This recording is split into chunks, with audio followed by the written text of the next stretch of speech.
బాధ్యత లేని వారిని వివాహం చేసుకోవద్దు. బాధ్యత లేని వారిని వివాహము చేసుకోవద్దు. ఈరోజు బాధ్యత అంటే ఆయనకు ఉద్యోగం ఉందిలేండి, ఆయన ఇది చేస్తున్నాడు లేండి, అది వారి తండ్రి ఇచ్చిన ఉద్యోగమా, లేకపోతే ఆయన సొంతంగా సంపాదించుకున్న ఉద్యోగమా, వారి తండ్రి ఇచ్చిన వ్యాపారమా, ఆయన సొంతంగా కట్టుకున్న వ్యాపారమా? ఎందుకంటే బాధ్యత లేని పురుషులు చాలా మంది ఉన్నారండి. పొద్దున 12 వరకు గురక పెడుతూ పడుకునేవారు ఎంతో మంది ఉన్నారు. సొంతంగా కష్టపడేవారు ఎవ్వరు లేరు. అటువంటి వారు కోసం అడగండి దేవుని, దేవా బాధ్యత కలిగిన వారిని నాకు దయచే.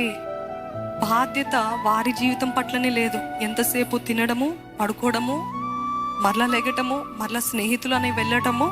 కానీ ఆయన క్రైస్తవుడండి. వారి తల్లిదండ్రులకి చాలా ఆస్తి ఉంది. ఎంతకాలం వస్తుందా ఆస్తి?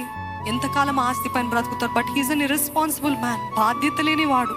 కొంచెం కూడా గౌరవము, బాధ్యత, ఇది నా జీవితము, నా భవిష్యత్తు, నా బిడ్డలంతా దీనిపైన ఆధారపడతారు అని బాధ్యత లేని వారు.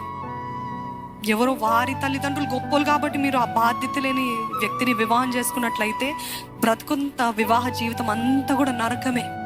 అప్పుడు పెళ్ళైన తర్వాత, వివాహం అయిన తర్వాత తిట్టుకుంటే ఏం లాభం లేదు, మార్చాలని ప్రయత్నిస్తే ఏం లాభం లేదు. Before you get married you have to see, is he an responsible man?